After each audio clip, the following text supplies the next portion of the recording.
In today's video, I am going to teach you how to link Gmail to Freshsales Crm. Linking Gmail to Freshsales helps you keep your email conversations tied to the right contacts and deals, so your communication history stays organized inside your CRM.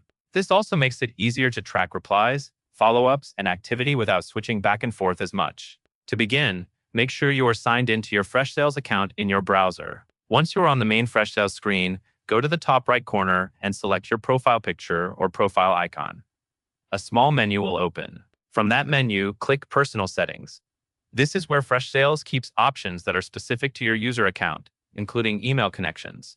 Inside Personal Settings, look for the area related to email. Click the tab labeled Connect Your Email. In some accounts, this may appear as Email Settings instead, depending on your Freshsales version and layout. Either way, you are looking for the section that lets you connect an inbox to Freshsales. Now you will see email provider options. Select the Gmail option by clicking the Gmail button. This tells Freshsales that you want to connect a Google Mailbox, and it will start the Google sign-in and permission process. Next comes authentication. Choose the Google account you want to connect. If you are already signed in to multiple Google accounts in your browser, take a moment to select the correct one. Then follow the on-screen prompts. Google will display a permissions screen that explains what Freshsales is requesting access to. Continue through the prompts and grant the permissions so Freshsales can sync email data correctly. After authorization is complete, you will return to Freshsales to confirm sync preferences.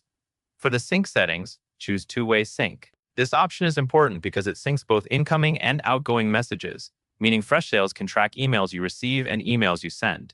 That gives you a complete conversation timeline inside the CRM. Once you select two-way sync, your Gmail account is linked, and syncing can begin. If you do not see emails immediately, give it a little time, since the first sync can take a short while depending on mailbox size. That covers everything you need to know. And that is all there is to it.